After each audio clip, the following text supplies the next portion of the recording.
The judge almost dropped his gavel when the screen behind him flickered to life. I hadn't planned to use the projector, but when Clarissa called me a liar under oath, I decided the truth deserved a stage. The courtroom lights dimmed just enough for everyone to see the bank statements appearing one by one, each transfer signed by her boutique, each deposit traced back to my company. Gasps rippled through the room like cold wind. My ex-wife turned pale as her own name filled the screen beside mine. Anonymous donor, her lawyer had said, but there it was, my signature, clear as daylight, the proof that I had been the man funding her all along. And when the judge's hand slipped, the gavel struck the floor with a sound so sharp it cut straight through 3 years of her lies. My name is Lionel Carter. I'm 58 years old, and if you'd seen me that morning, you'd think I was walking into church instead of a courtroom. Gray suit, navy tie, shoes polished, until the light couldn't escape them. My mother used to say, a man's armor isn't steel, it's restraint. I've lived by that. But there are moments when silence becomes surrender. That day, I was done surrendering. I wasn't born into money, but I learned how it behaves. I spent 30 years working in finance, numbers, patterns, patience. I know how wealth hides and how pride spends. Clarissa never understood that part of me. She wanted the feeling of abundance, not the math that makes it real. That's why, even after our divorce, I kept an account in her name, not to control her, to protect her, or maybe to protect the version of her I still missed. You see, Clarissa was never cruel in the way villains are. She was cruel in the way people become when they think they deserve more than what love gave them. When she opened her boutique, Lily and Elm, a soft place for silk and candles in DuPont Circle, I was proud. Quietly, from a distance, I set up a holding company to fund it without her knowing. I wired the money, paid the lease, bought the initial stock, and when she started telling friends about her anonymous donor, I didn't correct her. I figured she'd find her balance again.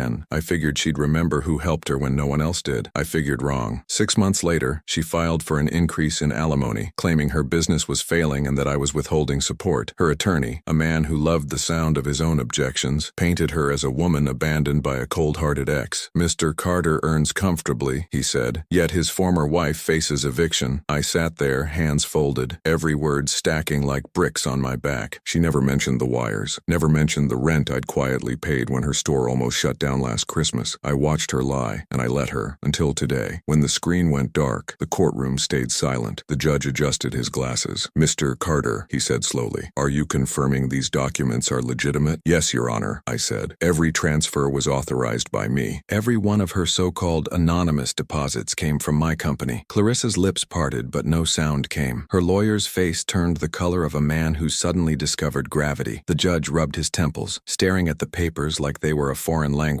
He didn't even reach for the gavel. He just let it rest on the table, as if afraid of what it might decide on its own. Now, I know how this looks. Some folks will say I humiliated her, that I wanted revenge. Maybe they're right, but humiliation wasn't the plan. Truth was, I just didn't realize how heavy truth can sound when it hits the floor. The recess bell rang, breaking the spell. The judge left first, then the murmurs started. Half pity, half satisfaction. I felt every eye on me as I gathered my papers. Clarissa stayed seated, staring at her hands like they belonged to someone else. When we stepped into the hallway, I felt the chill of the air conditioner hit my neck. My heart was beating too hard, but my voice came out steady. You should have told them, Clarissa, I said quietly. You should have told the truth. She turned, eyes glistening but sharp, and let them know I'm still living off you. You think that's dignity? I think dignity isn't built on lies. She laughed. Short and bitter. You didn't do this for honesty, Lionel. You did this for revenge. I wanted to tell her she was wrong, that I still wore the watch her father gave me, that I still kept our wedding photo in a drawer I rarely opened. But the words caught somewhere between pride and ache. Instead, I said, maybe I just wanted my name back. That night, long before this hearing, I sat at my kitchen table going through old files, tracing every transfer, every check I'd sent in secret. That was when I realized something terrifying. The woman I'd once loved was slowly rewriting our history, and the world was believing her. I thought I could live with that. I couldn't, because silence may keep you safe, but it also keeps you small. In court, before the lights came back on, there was one sound that stayed with me, the click of her bracelet as she reached for a tissue. I'd bought that bracelet for her 50th birthday, sterling silver, a small engraving inside, for every beginning you deserve. That line haunted me as the judge called us back to order. Mr. Carter, Carter, he said. I'll admit this is unusual. You've been funding Miss Carter's business anonymously for how long? 3 years. And during that time, did you communicate about this arrangement? No, Your Honor. I thought distance would protect us both. Protect? He raised an eyebrow. From what? From resentment, I said. He nodded once, the way a man does when he understands more than he'll admit. We'll resume with your statement. That was when I felt it, a strange calm, like the moment before rain breaks through heavy air. Because while the truth had stunned the court, I knew something Clarissa didn't. This wasn't over. What I'd shown today was only half the story. Looking back now, it was the exact second when revenge started breathing inside me. When the session ended, I walked out of the courthouse and into the blinding D.C. sun. The city buzzed with its usual noise, sirens, street vendors, a child laughing somewhere behind me. But the air felt different, clean, like something had finally been washed away. I stopped at the crosswalk, adjusted my cufflinks, and exhaled. A man was waiting on the bench nearby, watching me. Tall, dark suit, too polished to be random. I recognized him from the gallery, a fellow judge, rumor had it, and one of Clarissa's admirers. He gave me a polite nod. I returned it, two men pretending not to see the same wound. At home that evening, I poured myself a drink and sat by the window. The clock on the wall, our old wedding gift, ticked like a heart, trying to keep time with a broken memory. I took out the folder from court and laid it on the table, but beneath it was another folder, a thicker one, the kind that holds leverage, not love. Inside were property deeds,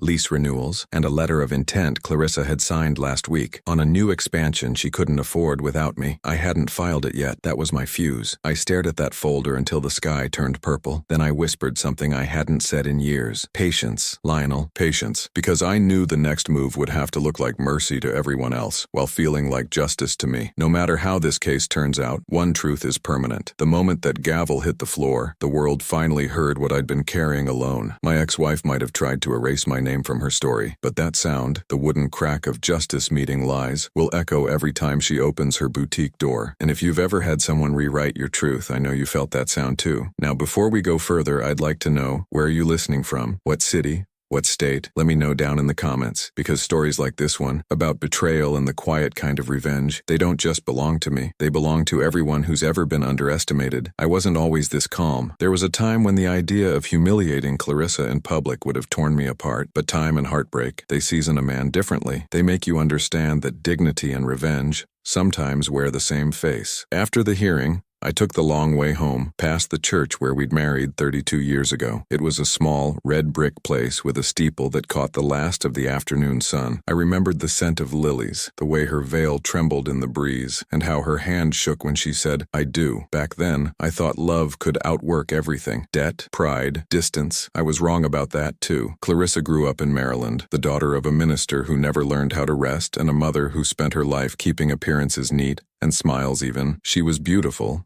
Still is, in that polished, careful way. She could charm a whole room without raising her voice. That was part of the danger. People saw what she wanted them to see, and for a long time, so did I. Our marriage wasn't a war. It was a slow erosion. We built routines that looked solid from the outside but were hollow inside. I'd leave early, suit pressed, coffee in hand, and she'd still be half asleep, her hair wrapped, her face peaceful and distant. I used to kiss her forehead before leaving, like a promise to come back to something that was no longer there. Money was always the quiet intruder. I was disciplined. Spreadsheets, savings, security. She was hope in human form. "Lionel," she'd say, "you can't take memories to the bank." I'd answer, "You can't pay the mortgage with daydreams." We were both right, and that was the problem. But the real crack started with something smaller. Her birthday, her 40th. I'd been promoted. We had enough saved to take a trip, and I wanted to surprise her. I booked a week in Charleston, her favorite city. The night before, she came home late from a boutique workshop. She smelled like someone else's cologne. Subtle, expensive, and foreign. She never admitted anything, and maybe there wasn't anything to admit, but from that night on, her laughter became something I couldn't quite recognize. We separated 3 years later. The divorce was civil. On paper, we even hugged outside the courthouse. She told me she'd always love me, in her own way. I thought that was kindness. Looking back, it was an exit line. When I heard she'd opened Lily and Elm, I was proud, truly. I stopped by once and before the grand opening, pretending to be a supplier. She was there, standing by the counter, organizing candles by scent. She didn't see me. me, or maybe she did and decided not to. I left without saying a word, but I couldn't stop thinking about the place, how much it looked like the dream she'd once whispered to me on our wedding night. So I made it happen for her, quietly. I created the holding company in an afternoon, registered under a generic name, and started the payments. She received the funds, and I thought, this is what love looks like after pride. It's quiet generosity. But what I didn't see was how generosity, without gratitude, curdles into resentment. 2 years later, a friend from church mentioned that Clarissa had been bad-mouthing me. She says you left her broke, he said, frowning. Said you kept your money just to spite her. I laughed it off in public. In private, I sat in the dark, staring at the folder of receipts and bank statements. That's when the seed of something darker started to grow. Not anger, not yet, just the understanding that silence was no longer noble. Still, I didn't act, not until last month. She called me, unexpectedly, her voice softer than I remembered. Lionel, she said, the store's struggling. The lease renewal came early. I just need a few months of help. Please. That word, please, was the match. I agreed, but I didn't send money. Not right away. Instead, I sent an anonymous contract proposal from a private investor offering to buy a 20% share of Lily and Elm for $1 contingent on her signing full transparency clauses. She signed it the next day without reading past page 2. I waited a week, then attached that document to the file I brought to court. Revenge doesn't need to scream. Sometimes it just needs a notary stamp. I remember sitting by my mother's old kitchen window the night before the hearing. Rain hitting the glass, the city lights dripping gold through the puddles outside. I poured myself a small whiskey and turned on the news, but I wasn't listening. I was thinking about the look on her face when the truth hit her. Would she hate me more? Probably, but maybe she'd finally respect me. The next morning, I shaved slowly, like a man preparing for a duel. The suit I chose wasn't new, but it carried memories. The same one I wore when I signed our first mortgage. The same one I wore at my father's funeral. Dignity and grief, both sewn into the lining. At the courthouse, as the clerk let us in, Clarissa avoided my eyes. Her new attorney, a younger man, slick, confident, smiled like he was about to win an easy case. I almost pitied him. He didn't know the stage he was stepping onto. During her testimony, she played her part beautifully. Tears, soft words, the right kind of fragility. The judge listened, sympathetic. She said I'd left her emotionally and financially stranded, that she'd been surviving on community donations and an angel investor. She never said who. I stayed silent. I waited. Then she made a mistake. She said, I've never received a single penny from Mr. Carter since the divorce. That's when I stood up, calm and steady. Your Honor, I said, with the court's permission, I have evidence that statement is false, and you already know what happened next. The lights dimming,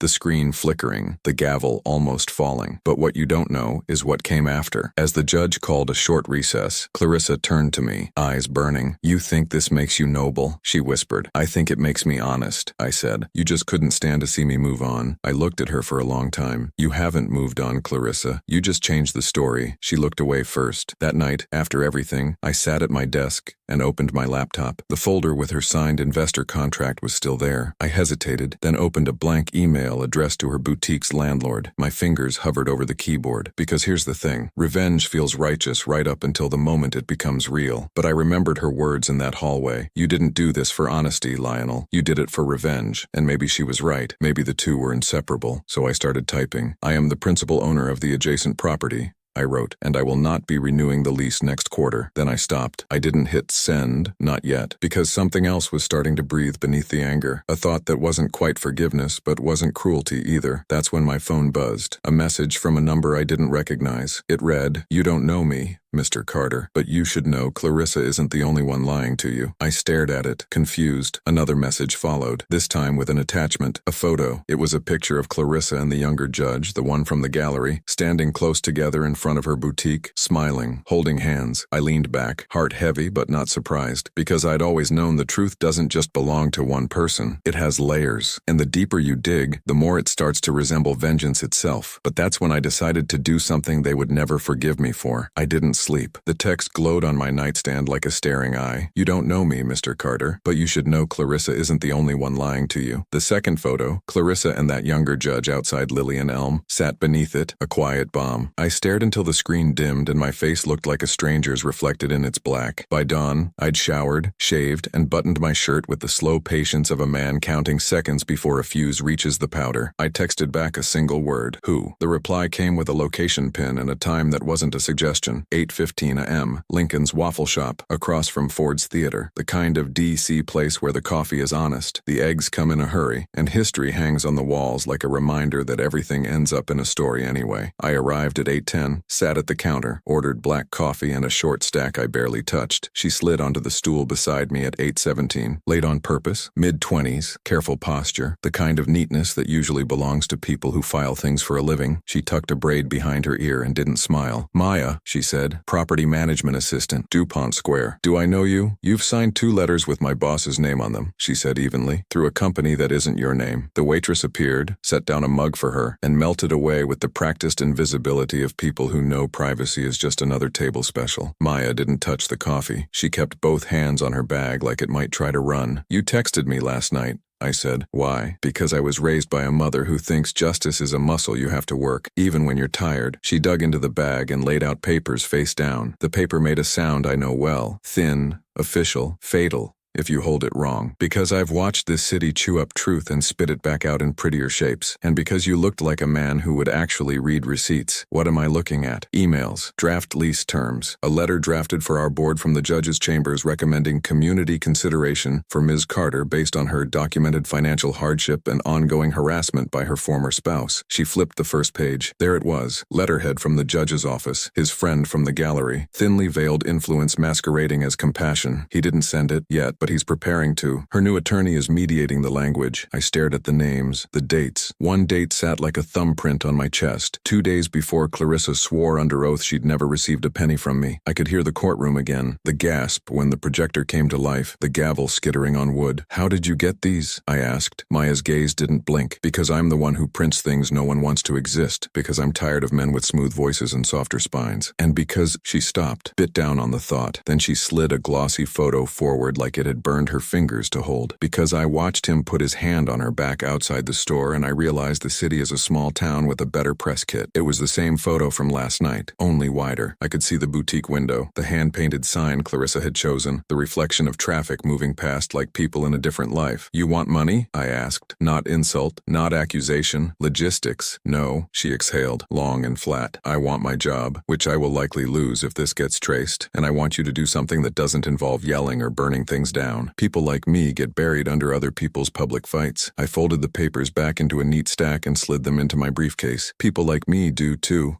I said, and I meant it more than I had words for. We ate in silence, me pretending to, her not bothering. The waitress refilled my coffee, left Maya's alone. Outside, the city shook itself awake. A bus sighed. The crosswalk chirped its impatient bird song at pedestrians who never listen. "What are you gonna do?" Maya asked finally. I glanced at the window, at our reflections ghosted in the glass. "The right thing," I said, slowly enough to be believed. "Slow is good," she said. "Slow keeps you from making it look like revenge." "It is revenge," I said mildly. "But it's going to look like order." When she left, her coffee was still full. She paused at the door as if remembering something, then turned back and said, "Document what you do next. People forget. Paper doesn't." Then she was gone, swallowed by D.C. suits and tourists in bright sneakers. I paid, stepped outside into a morning sharp enough to wake a stone. My phone buzzed again. This time a church friend, Jerome, texted a link to a neighborhood blog. The headline, "Boutique owner seeks community support after courtroom ambush." Clarissa's statement below it shaped into something soft and courageous. A woman targeted by a controlling ex, fighting to keep a female-led business alive, grateful for the kindness of a respected judge and friend. I felt the words get on their tiptoes and try to climb into my mouth. I swallowed them before they could make a home. At noon, I walked into a quiet law office near Judiciary Square. A black woman in her early 60s with a voice like good oak waited for me. Her name was attorney Etta Fields. She'd known my mother. She accepted my folder like a priest accepts confession, waited, and nodded as if it had answered something she'd asked years ago. "Do you want blood or balance, Lionel?" she asked, not looking up. "What's on the menu?" "Both," she said, "but they digest differently." I told her about Maya, about the judge, about the letters and the photo and my shell companies and the unfiled lease on the adjacent space. Etta listened the way trees listen to wind. No hurry,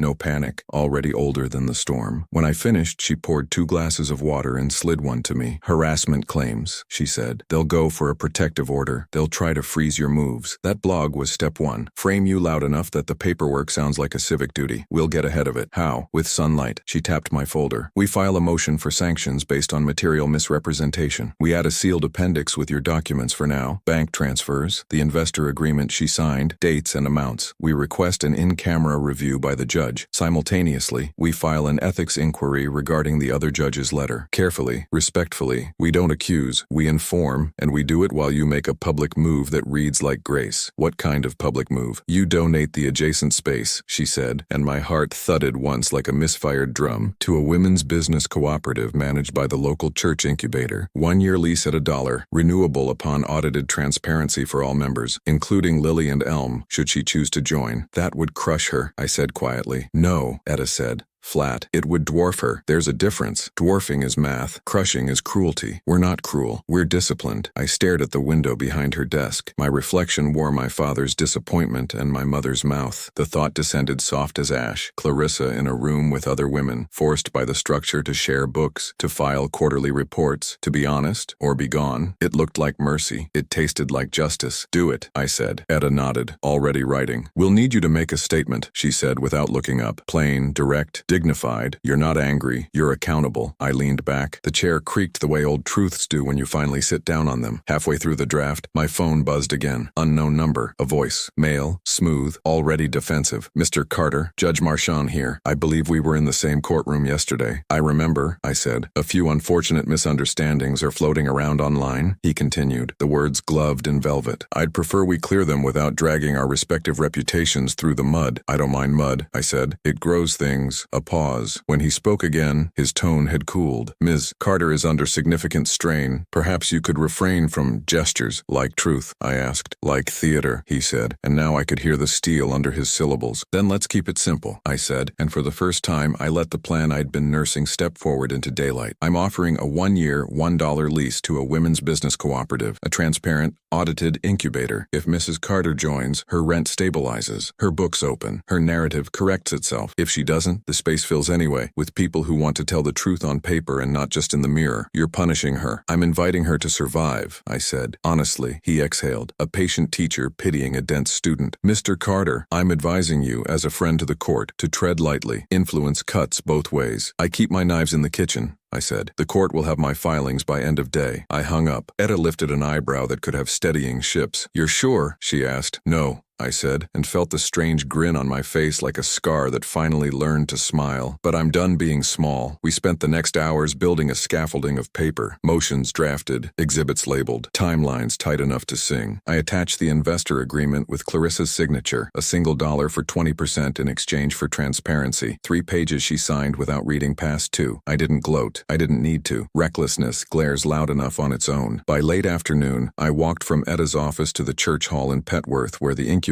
met on Tuesdays. Folding chairs, a whiteboard with last week's goals ghosted in faint marker, a table loaded with Costco cookies and coffee that tasted like survival. The director, Pastor Elaine, greeted me with a hug and a look that could outstare storms. You sure about this, Lionel? She asked, reading my face more than my words. No, I said again, but I'm sure I want the truth to have a door that stays open. We drafted a simple announcement. We named the cooperative Open Ledger. We printed 5 flyers and taped them on the community board, the Safeway bulletin, the barbershop window where gossip turns into law. I slid one into my briefcase. The paper felt lighter than it should have. Back home, I placed my father's old watch on the table and wound it until the second hand smoothed into its circle. The apartment went quiet enough to hear the tick. I made tea instead of whiskey. I wasn't looking to numb anything. I wanted to feel everything I'd done and everything I was about to do. That's when the door buzzer sounded, one long, impatient buzz that didn't belong to a neighbor. I looked through the peephole. Clarissa, alone, hair pulled back, no armor, wearing a simple navy dress that made her look like the woman I once bought peaches with at the farmer's market on 14th. I opened the door, but not wide. Boundaries are a kind of chair. You sit in them or you fall. Can I come in? She asked. You can stand on the threshold, I said. It's honest. She took a breath like she'd come up too fast from deep water. I saw your little announcement, she said. Open ledger. Cute. It's not cute. It's a door. She glanced at the watch on my table. That still runs. Most things do, I said, until they're dropped. She flinched. Then she pulled something from her bag, the velvet pouch from court. Inside, the storage unit keys. She held them out like a white flag. Take them, she said. Please. You win. I'm not collecting trophies, I said. Those keys are yours. So is what comes next. What comes next, she said, bitter and tired, is you bleaching me out of my own shop. What comes next, I said softly, is an invitation. Join the cooperative. 1 year, $1 full transparency, stabilized rent, shared resources, or don't, and compete with it. But don't stand on my threshold and tell me I'm the storm when you invited the wind. She stared at me the way people look at a door that might lead to a fire or a garden. This is revenge, she whispered. It's structure, I said. Structure with a soul that looks a little like mercy if you squint. Her chin trembled and stopped, pride stitching itself back into place. You think you're better than me? No, I said, and meant it. I think I'm tired of being worse than the truth. I almost stopped there. Almost. But what I did instead shocked even me. I reached into my briefcase and slid a single paper toward her. The investor agreement she'd signed for $1. Her name, my company, the transparency clause underlined in clean blue ink. This is a gift receipt, I said, not a threat. You can honor it and come with me, or ignore it and watch the city do what it always does. She didn't touch the paper. Her eyes moved like she was reading a confession over my shoulder. He says you're dangerous, she said suddenly. The judge? I asked. Or the man who doesn't like losing leverage? Both, she said, and a sad smile visited her mouth and left without saying goodbye. I used to think you were the safest man I knew. I still am, I said, for people who tell the truth. Maybe it was the quiet. Maybe it was the old clock. Maybe it was the way we were standing. Two histories trying not to bump into each other. But something gentled in her face, a small softening, like a curtain shifting in a breeze. I don't know how to do this, she said. Me neither, I said, but I know how to count, and I know how to open doors. She nodded once, a treaty drafted and unsigned. Then she turned to go. At the threshold, she looked back. He'll come for you, she said. He doesn't lose. Neither do I said. I just refused to win ugly. After she left, I sat in the chair by the window and listened to the city find its night noises. My phone vibrated on the table. An email from Etta, the subject line tidy like good shoes, filed. A second email followed. No subject, no words, just an attachment. The screenshot opened to a short chain of messages between the judge and my ex-wife's attorney, planning the timing of a spontaneous community statement for the morning news. Looking back now, that was the exact second when the last of my restraint turned into resolve. At 7 a.m.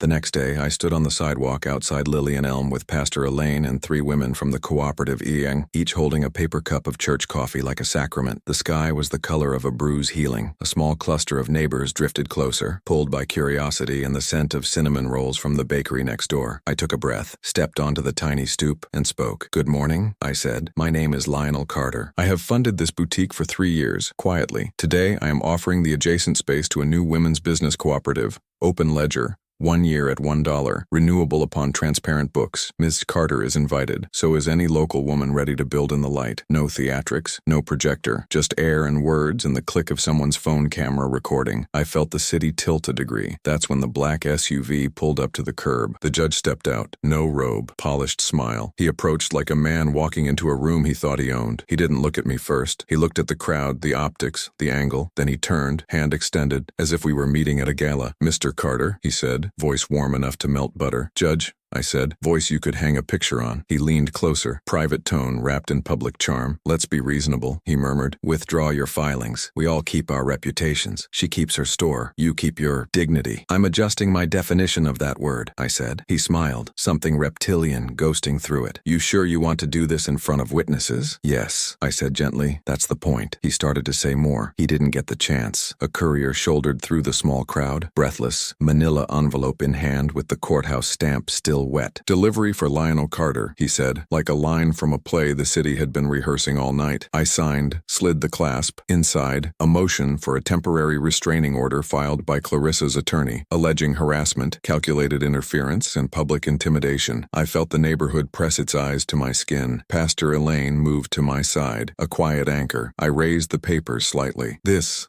I said, keeping my tone even as a prayer meeting, is why we file in daylight. I didn't look at the judge. I looked at my watch. Then I looked at the manila envelope again, because there was a second document in there, thinner, official as a verdict. I pulled it free and read the header, Office of the Inspector General. It was stamped received. It contained exactly 3 lines and a file number that made my stomach go cold. Ethics inquiry opened. Subject, undue influence in private commercial matter. Referencing Judge Marchand. I lifted my eyes. The judge's smile had lost a tooth. tooth. The crowd didn't know what they were looking at yet, but they knew a weather change when they felt one. "Mr. Carter," he said, the velvet finally burning away from his voice. "What have you done?" I folded the papers, slid them back into the envelope, and let the weight of them settle in my hand like a gavel that knew better than to slip. "Started the clock," I said, and that was when the siren cut through the morning. Sharp, close, coming fast, as if the city itself had decided to arrive on time for once. The siren knifed through the morning, and everyone turned as if the city itself had cleared its throat. It wasn't for us. 2 blocks over, a fender bender argued with a mailbox, but the sound did what sirens do. It made people see themselves. The judge smoothed his jacket. Clarissa, behind the glass, stood very still among her candles and folded scarves, watching me like I'd just moved a piece on a board she didn't know we were playing. Pastor Elaine's hand rested on my elbow, a steady weight that said, "Don't flinch." We didn't. We read the statement twice more for the gathering phones, then went inside the church hall to set up folding tables for the cooperative info session. The judge didn't follow. He pivoted to a pair of neighborhood bloggers and smiled the kind of smile that fixes narratives with a little starch and a lot of implication. By 10, the hall smelled like paper and coffee. A dozen women came, a baker whose hands kneaded the air when she talked, a seamstress with pins blooming from a tomato cushion at her wrist, a retired nurse who wanted to start a home care agency that treated elder dignity like a vital sign. Clarissa didn't come. Her shadow did. 2 employees who stood near the back, arms crossed, faces a private weather. I kept my remarks simple. 1 year, $1, audited books. This is about light, not punishment. People nodded. Some cried. Paper, once again, did its quiet work. At noon, my phone lit up with an email from Etta. TRO hearing at 2 p.m. The temporary restraining order request had been assigned quickly. Too quickly. DC has a way of sprinting when it wants to look fair. Etta's message was a sentence a surgeon might use before making an incision. Be on time, be calm, be exact. I ate a sandwich from the bodega because life insists on being ordinary even when your soul is on trial, then walked to the courthouse with my briefcase clicking like a metronome at my side. The hearing room was small, the kind where sound sticks to walls and eyes. Clarissa sat with her attorney, hair down, makeup restrained to telegraph sincerity. Judge Marchand was not on the bench. Different judge, different lean. "Ms. Carter alleges harassment," her attorney began, "a campaign of public humiliation and interference in her business. She fears escalation." He placed a blurry printout of my announcement on the evidence table as if I'd brought a torch to a nursery. Etta rose with the gorgeous boredom of a woman who has cut this fabric 100 times. "Your Honor, what my client announced was a cooperative lease open to the public at $1, conditioned on transparency. He has made no threats. He has neither approached Mrs. Carter's home nor her person. He has, however, funded her business for 3 years and been misrepresented as a deadbeat. We've provided sealed documentation for in-camera review, including bank records and a pre-existing investor agreement wherein Miss Carter accepted those same transparency terms in exchange for financial relief." The judge held up a palm. "Let's keep adjectives out of this," he said. "Facts only." He glanced through the sealed folder, flipping with the careful hands of a man touching a bomb he suspects is a clock. When he reached the investor agreement with Clarissa's signature, something in his face eased, like he'd found a handrail in a dark stairwell. "Ms. Carter," he said, "you signed this." She met his eye without flinching. "I did. Under pressure. I was desperate." "Did Mr. Carter make threats?" "No," she said, and her voice softened the room by 1 degree. "Not then." Etta slid forward another document, the ethics inquiry receipt. "We didn't say the other judge's name. We didn't have to." The bench went quiet in that way judges do when they've decided to let silence do the heavy lifting. The order was denied. No restraining order. The judge recommended mediation and warned both parties that public theater helps no one. When he said the word theater, he didn't look at me. He looked at Clarissa's attorney, and I saw a flicker of calculation fail to land. We stepped into the corridor. Reporters weren't there. This wasn't a headline, not yet. But a blogger shoved a phone toward us anyway. "Mr. Carter, are you trying to ruin your ex-wife's business?" "I'm trying to make truth less expensive," I said, and Etta's mouth quirked the way a bowstring hums. Clarissa and I ended up at opposite ends of the same hallway window, staring down at a city that looks like power and feels like weather. For a breath, we were 30 again, and the world was made of cheap furniture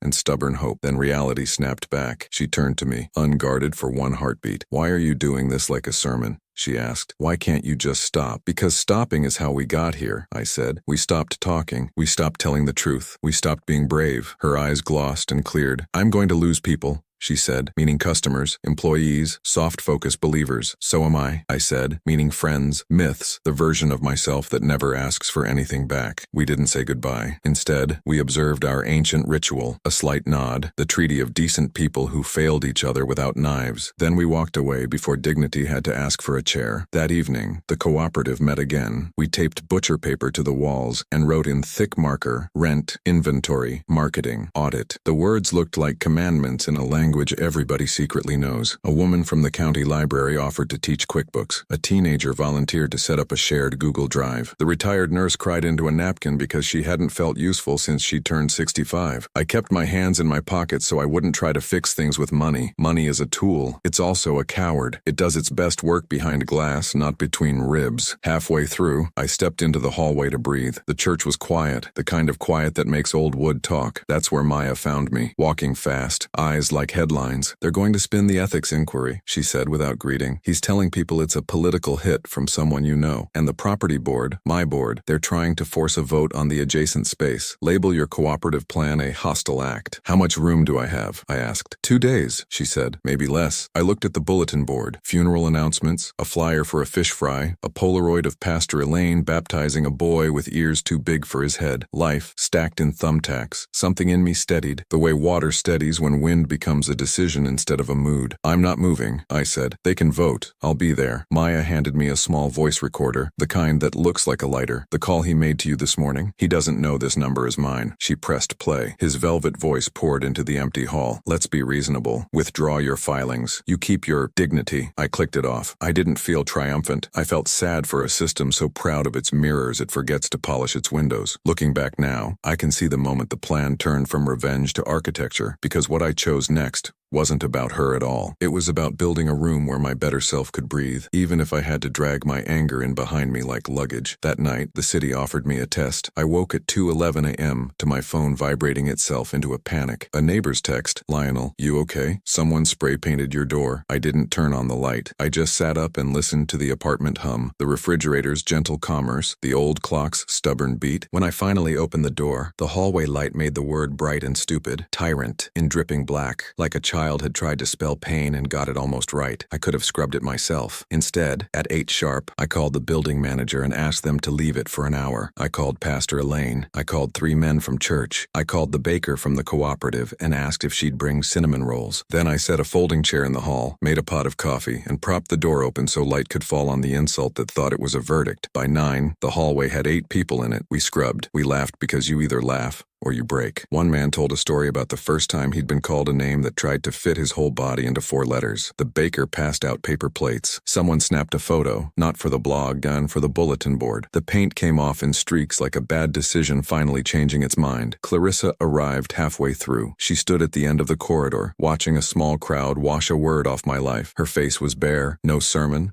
no armor. She didn't pick up a sponge. She didn't leave either. When the wall was clean, she walked up, touched the place where letters had been, and whispered, they spelled it wrong anyway. What should it have said? I asked. Stubborn, she said. Or maybe, she shook her head. Never mind. She handed me an envelope as unlabeled as a secret. My accountant's preliminary books, she said. If I join, you don't have to decide today, I said. I know, she said, but I do. She looked at the door like it had teeth. He told me I'd be nothing without his letters. She paused. I don't want to be a letter anymore. We stood in the hall, 2 people with fresh soap on our hands, and the smell of effort making honesty feel possible. A neighbor's kid barreled past and nearly toppled, and I caught him under the arms the way my father used to catch me. Swift, sure, a brief lesson in gravity and grace. The property board meeting landed like a shoe the next afternoon. Conference room with water pitchers sweating on coasters. Men and women in suits wearing the expression people wear when they confuse risk with stain. The chair cleared his throat. Mr. Carter, there are concerns about your cooperative proposal's impact on existing tenants. I slid copies of the lease draft across the table. $1, 1 year, audited transparency, no eviction of any existing tenant who opted in. This doesn't force anyone out,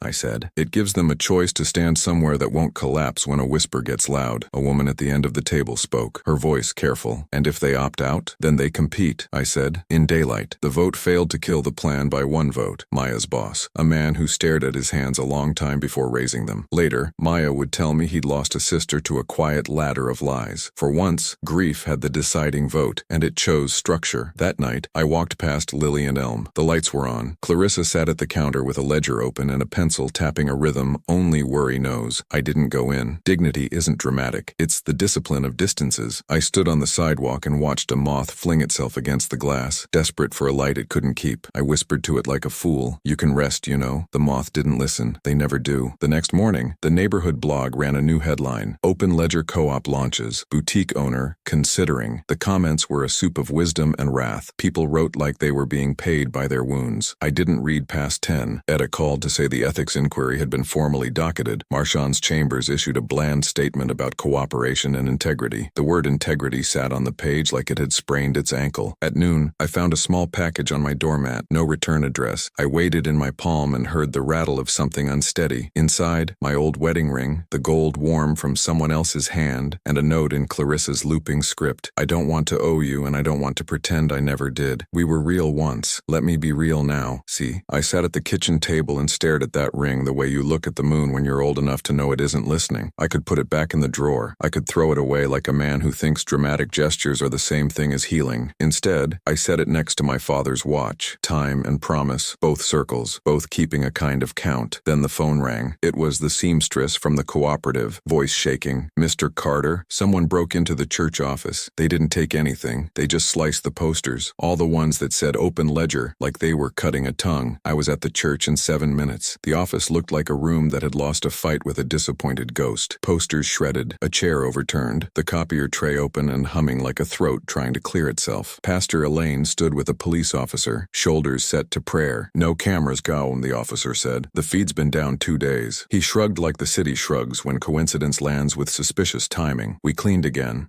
Paper cuts on paper cuts. While we worked, Maya texted, "Check your mailroom box. Audio." And a line that wasn't like her at all. "Be careful." I walked to my building through a sky that threatened rain, and then thought better of it. The mailroom was empty except for bills and the glossy brochure of a retirement community with smiling people holding fruit that never bruises. In the back of the box sat a small USB drive taped inside a folded church program. My name was handwritten in the margin. I slipped the drive into my pocket like it might decide to run. Upstairs, I made tea because whiskey would have lied about calm. I closed the curtains. I placed the USB on the table next to the ring and the watch. 3 small objects, a past, a present, a possible fire. I plugged it in. The computer took a deep breath, the kind machines do when they're about to deliver a future. A single audio file blinked on the screen. I pressed play, and a voice filled my apartment that I recognized even before it introduced itself. "This is Judge Marchand," it said, measured, professional, too smooth by an inch. "For the record," the file played on you, and halfway through the second sentence, I understood the thing that could change everything, not just for me and Clarissa, but for a room full of people who thought truth could be kept in a drawer. I leaned forward, fingers tight on the edge of the table, and listened. The voice on the recording was a sermon delivered in perfect poison. "This is Judge Marchand. For the record, I've spoken with Ms. Carter and her counsel. Our goal is to discourage further filings from Mr. Carter. He's emotionally unstable, fixated, possibly dangerous. She'll keep her business. He'll fade." There was the scrape of a chair. Someone else spoke, a man whose name I didn't know, but whose smugness could have been bottled. "We've got that restraining order, right?" Marchand again. "Denied, unfortunately, but the optics are already shifting. A photo with the cooperative crowd will do it. Narrative wins before law does, always has." Then a pause, and the sound of paper being folded. "If he pushes harder," Marchand said.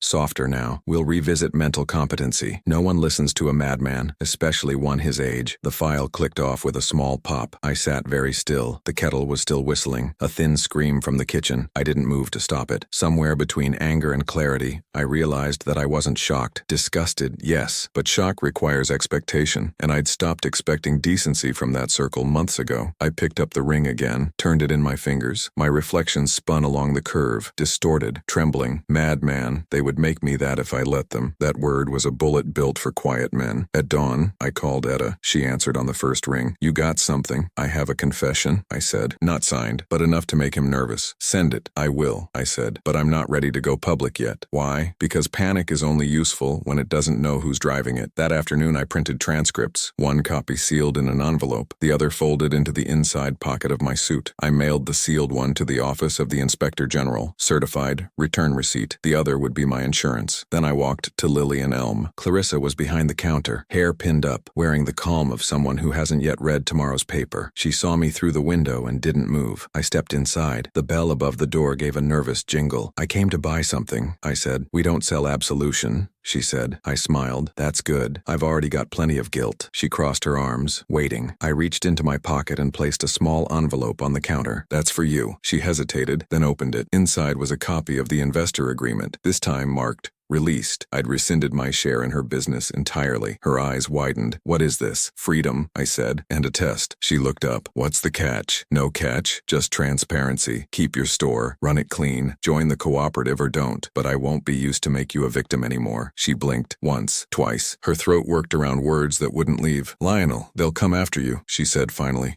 Marchand. He said, I know what he said. You have to tell someone. I already did. That made her freeze. What did you do? Let's call it a preemptive truth. I left before she could answer. Sometimes you exit a room not because you're finished, but because you've said everything worth hearing. Outside, the air felt heavy, ready to break. Across the street, Maya leaned against a lamppost, hands deep in her pockets. I walked over. You sent it, didn't you? She asked. I did. She nodded. Good. Because they're scrambling. Marchand's office called ours this morning, asking about missing files. He knows something's out. Let him sweat. Maya's gaze softened. You could walk away now. You've won, whether anyone claps or not. Maybe, I said, but a man has to finish his sentence before the period feels real. That evening, the storm finally came. Rain hammered the windows hard enough to shake loose old dust. I sat by the window with the folder open, watching the city smear itself into streaks of light. Somewhere below, tires hissed through puddles, and the metro rumbled like a slow pulse beneath the streets. I was tired. Bone tired. Soul tired. The kind that sleep doesn't fix. Revenge had weight. Dignity had more. But clarity. Clarity was a strange mercy. At 8, my phone rang. Unknown number again. I let it ring once, twice, then answered. Marchand's voice. No velvet this time. You've made a mess, Mr. Carter. No, Judge, I said. I've opened a window. You think this recording of yours means anything? It's inadmissible. Chain of custody. Authenticity. It means you'll spend months explaining it, I interrupted. Every time you speak in public, people will hear your own voice before your words. He breathed out, slow. You want an apology? I want silence,